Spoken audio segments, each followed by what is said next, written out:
Bien, vamos a saludar al doctor Aldo Vázquez. ¿Cómo está? ¿Qué tal? Buenos días. Muy buenos días. Es Muy ministro de Justicia. Bueno, primero sobre la denuncia presentada por el procurador de la PCM por usurpación de funciones para Pedro Olechea.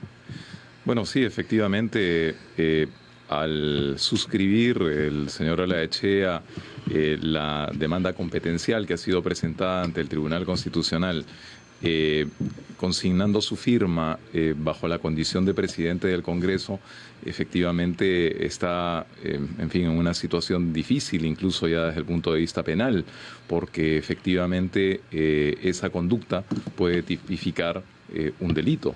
Nadie puede irrogarse cargos que no le corresponden y en este momento, aunque por supuesto puede discutirse y de hecho se está planteando un debate a nivel constitucional, pero en este momento por supuesto está claro que no hay un Congreso de la República y en consecuencia no hay un presidente del Congreso. Claro, pero hay también voces en contra de esa posición y dicen que si bien, bueno, la disolución, pero no se ha disuelto el Poder Legislativo como tal. ¿Está mal esa lectura? No, es cierto que el Poder Legislativo tiene dos entes. Uno es el Congreso de la República y otro es la Comisión Permanente del Congreso. Lo que ha sido disuelto es el Congreso de la República, pero la propia Constitución le reconoce una entidad distinta, diferenciada a la Comisión Permanente. Y el señor Olechea es presidente de la Comisión Permanente del Congreso. O sea, debió firmar como presidente de la Comisión Permanente, más no del Congreso. Entonces, bueno, entiendo. Incluso es discutible si es que podía presentar o no esta demanda competencial. De hecho, el Código Procesal Constitucional establece que cuando hay una disputa de competencias entre poderes del Estado, tiene que hacer la presentación el titular de la entidad. En este caso no hay un titular porque el Congreso está disuelto y además tiene que hacerse con el voto del Pleno, cosa que tampoco no ha ocurrido respecto de este caso. Bajo esa premisa, doctor Vázquez, entonces sí incurre en usurpación de funciones el presidente de la Comisión Permanente. Bueno, yo creo que no puede ignorarse tampoco el contexto político en el cual ocurre esto. De modo que son circunstancias que en su momento tendrá que valorar el juez. Pero sí creo que el procurador, en ejercicio de su autonomía funcional, podía y debía presentar esta denuncia, que tendrá que ser valorada en sus circunstancias, en su contexto, en el ámbito judicial. Analistas críticos a la decisión adoptada por el presidente Vizcarra señalan que esto es una suerte de amenaza contra los congresistas que aún se mantienen en la Comisión Permanente. Bueno, yo creo que más que amenaza, en el Perú rige un Estado de Derecho, hay un ordenamiento constitucional y todos debemos someternos a él, todos debemos respetarlo. Y de lo contrario, la anarquía estaría muy cerca de nuestras puertas. Entonces, nadie puede pues atribuirse funciones que no le competen, porque eso no solamente genera confusión, sino que podría llegar en un estado extremo a una situación de zozobra respecto de la validez de nuestras instituciones. Pero será el TC quien tiene que definir si admite o no este recurso, porque dice Pedro Olechea que de no ser así va a acudir a instancias internacionales. Sí, hay varios planos allí, ¿no? En primer lugar, tiene que determinarse si el señor Olechea es o no competente para presentar la demanda competencial. Ya he referido qué es lo que dice el Código Procesal Constitucional al respecto. Sin embargo, en la demanda se construye toda una argumentación a partir de inferencias, pero que difícilmente pueden vencer el texto expreso del Código Procesal Constitucional. Lo otro es la cuestión de fondo, es decir, en relación a si efectivamente es válida la postura del Congreso disuelto. Yo, por cierto, creo que no es válida. Y creo que no es válida además porque el sentido en cualquier régimen, incluso en regímenes semiparlamentarios, el sentido de la disolución de un Congreso no es el de llevar el tema al Tribunal Constitucional para que éste dirima. Incluso yo creo que no escapará al criterio de nuestros amigos oyentes y televidentes que si cada vez que un presidente quisiera legítimamente ejercer la facultad de disolver el Congreso, tuviera que ir al Tribunal Constitucional, obviamente quedaría vacío de contenido, vacía de contenido la atribución presidencial presidencial de disolver el Congreso. Habría que pedirle primero permiso al Tribunal Constitucional. Ahora, esto no significa que un presidente pueda, bajo cualquier circunstancia y arbitrariamente, disolver el Congreso. Si así ocurriese, entonces hay un árbitro. Ese árbitro supremo es, en verdad, el electorado. Ese es el sentido fundamental de la figura de la disolución del Congreso. Es decir, que arbitre el pueblo, que es el soberano. Todos los poderes emanan del pueblo, también el del Tribunal Constitucional. Por lo tanto, el soberano, el que tiene la primacía es el pueblo. Y una vez que el pueblo defina, entonces habrá que ver a dónde se orienta la próxima mayoría parlamentaria, que ella sí podría eventualmente acusar al presidente si es que hubiese disuelto inconstitucionalmente el Congreso. La Comisión de Venecia hoy emite su pronunciamiento sobre su visita al Perú, que va a estar orientada no en el tema de la disolución del Congreso, sino entiendo en lo que se le consultó, la posibilidad de que un presidente haga confianza o no. Así es. Bueno, les doy la primicia porque mientras me sentaba, estaba mirando las noticias y parece ser que ya se ha emitido un pronunciamiento. Y yo diría que hay dos ideas fundamentales. ¿Qué dice el pronunciamiento mientras vamos repasando las redes? No lo he podido leer, por supuesto, porque recién lo que están circulando son algunas noticias, pero yo diría que hay dos ideas fundamentales que ya circulaban estos días, o hasta tres. La primera es que efectivamente es inusual la cuestión de confianza respecto de cuestiones constitucionales. Sin embargo, que sea inusual no significa que no sea legítima. De hecho, en el Perú se ha hecho cuestión de confianza sobre reformas constitucionales ya en 2 oportunidades, y en ambas ocasiones el Congreso las ha admitido, las ha aprobado y las ha respaldado.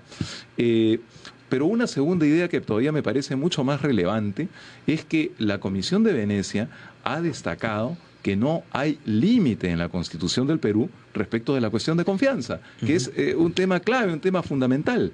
A ver. Justo tenemos acá diversos tweets en los cuales la Comisión de Venecia, entre otros, ha dicho: 1. Vincular una reforma constitucional a una cuestión de confianza es inusual. Es inusual lo que acabo de decir. Y 2. Toda reforma constitucional debe realizarse bajo el principio de separación de poderes. Sí, eso es correcto. Ahora, sin embargo, en el caso de las cuestiones de confianza formuladas por el Ejecutivo, no han estado al margen de este criterio de separación de poderes. Es decir, no se ha pretendido usurpar la competencia del Congreso de la República respecto de reformas constitucionales.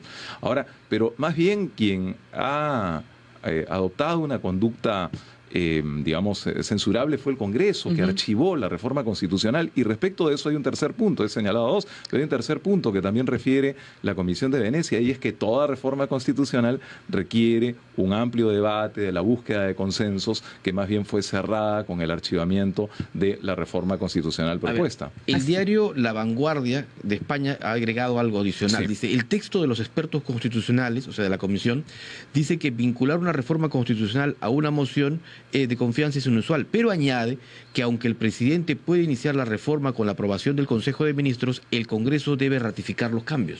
Sí, claro, y eso no está en cuestión. Es decir, el presidente no ha pretendido sustituirse en la función del Congreso de la República, sino que toma la iniciativa y le dice al Congreso: Congreso, tú haz esta reforma, y hazla en los términos en que tú lo decidas. Es decir, es verdad que el Ejecutivo tiene una posición, pero el Congreso tiene plena libertad, tiene plena autonomía para aprobar o no aprobar la reforma. De hecho, en el caso, por ejemplo, de la solicitud de la eliminación de la inmunidad parlamentaria, o más que eliminación, el que sea la Corte Suprema la que defina al respecto, el Congreso decidió que no acogía esa reforma y no reformó. Entonces, el Congreso tiene plena autonomía para tomar las decisiones que estime conveniente respecto de reformas constitucionales. También aquí lo importante, Ricardo, es también que dice que la Constitución de nuestro país no establece ninguna limitación explícita con respecto a los problemas que pueden estar vinculados a una cuestión de confianza. Así es. Prácticamente están respaldando la eso no solamente lo ha dicho la Comisión de Venecia, y hace bien en decirlo y en recalcarlo, sino que lo dijo también el propio Tribunal Constitucional en el Perú en su resolución resolución de noviembre del año pasado referida a aquella modificación que se quiso hacer del reglamento del Congreso.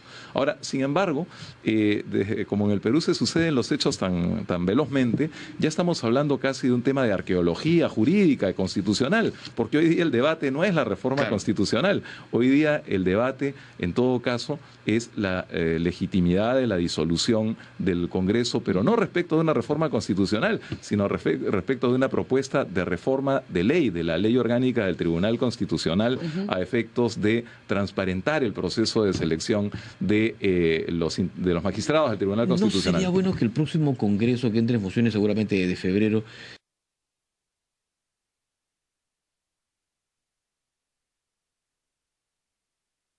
vea el caso de la separación de poderes en este capítulo justamente constitucional? Sí, yo creo que es conveniente, porque a la luz, digamos, del debate reciente, yo creo que el país debe estar preparado frente a circunstancias como estas.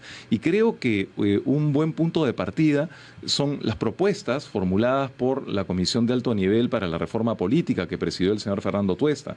Ahí hay un conjunto de sugerencias precisamente para aminorar estas tensiones que no solamente afectan el clima político, sino que desgraciadamente en muchas circunstancias terminan también afectando la economía y la calidad de la convivencia social entre los peruanos. Yo quería insistir un poco, ya le habíamos consultado sobre el tema de usurpación de funciones desde el punto de vista legal, digamos, porque esto lo va a definir ya el Poder Judicial, y bajo las condiciones que se están dando y lo que ha dicho el presidente de la República, ¿hay o no una usurpación de funciones del señor Olaechea? Bueno, desde mi punto de vista sí hay una usurpación en la medida en que se está atribuyendo un cargo que en este momento está en suspenso hasta la elección de un nuevo Congreso. No existe en la medida en que no existe un Congreso. Entonces, al no existir un Congreso en este momento, no hay tampoco un presidente del Congreso de la República. Ahora, sin embargo, yo también quiero ser claro en el sentido de que hay un contexto y las normas no pueden extraerse respecto de un contexto en el cual ocurren. Yo creo que claramente hay una usurpación, pero cualquier responsabilidad seguramente los jueces penales la verán atenuada en función del contexto en el que se produce. ¿Y cuál es el procedimiento en esta denuncia o en esa demanda de usurpación de funciones? Ya la ha presentado el procurador y luego ¿qué sigue? Bueno, esta denuncia tiene que ser evaluada por un fiscal, ¿no? El titular de la acción penal es el fiscal. La denuncia del procurador, digamos, lo hace en defensa de los intereses del Estado, porque al Estado le importa que nadie se atribuya funciones o competencias que no le corresponden. Pero es el fiscal quien tiene eventualmente que valorar esta situación. Ahora, dada la condición de integrante de la Comisión Permanente del Congreso... Tiene inmunidad. Así es, tiene inmunidad, por lo tanto, cualquier investigación fiscal tendría que remitirse al fiscal de la Nación, a la fiscal de la Nación en este caso, para que ella valore las circunstancias y eventualmente adopte una decisión que tendría que ser en su momento al próximo Congreso, pedirle el levantamiento de inmunidad si es que se entiende que este delito ocurrió en el marco de las funciones que cumplía. Si es que no se presenta también Pedro Olaechea para el próximo Congreso. Claro, lo que ocurre es que los altos cargos del Estado, cuando incurren en delitos propios, digamos, vinculados a la función, la inmunidad se extiende hasta por 5 años. ¿No? Entonces va a ser difícil. Digamos que hay una responsabilidad y las responsabilidades penales más tarde o más temprano llegan, pero el sentido fundamental de la actuación del procurador en este caso es, por supuesto, garantizar la estabilidad de las instituciones. Bueno, solo una pregunta final. ¿Pueden postular o no finalmente los congresistas disueltos en las elecciones de enero? En las elecciones de enero es todavía discutible. Lo que está muy claro es que no pueden postular en las elecciones de 2021, porque la reforma constitucional que aprobamos los peruanos en referéndum el 9 de diciembre del año pasado estableció justamente que no había reelección para reelección inmediata para el siguiente periodo constitucional. Los que han sido elegidos en el periodo constitucional de 2016 al 2021 o ahora en este este nuevo proceso no podrían postular en el 2021. Es discutible, pero tendrá que resolver el Jurado Nacional de Elecciones si es que los actuales, los congresistas recién disueltos pueden postular o no en las elecciones del 26 de enero, porque hay diversas interpretaciones. Frente a ellas, el Jurado Nacional de Elecciones es el competente. Es muy importante destacar esto también en relación a todo el contexto de la crisis jurídica, constitucional que ha habido el país. Hoy día, el Jurado Nacional de Elecciones es el que ya ha tomado jurisdicción sobre todo este proceso. Es decir, más allá de lo que pueda decir, por ejemplo, el Tribunal Constitucional en relación a la demanda competencial, hoy día hay un Jurado Nacional de Elecciones que no se puede ignorar, que ya ha aprobado un cronograma electoral y el Tribunal Constitucional en su jurisprudencia ha establecido ya siempre y de un modo uniforme que cuando ya hay un proceso electoral en marcha, no lo interrumpe. O sea, hay elecciones sí o sí. Desde mi punto de vista no cabe ya de eso duda alguna. Muy bien. Muchísimas gracias al doctor Aldo Vázquez, como siempre, por estar con nosotros y de esta manera nos despedimos.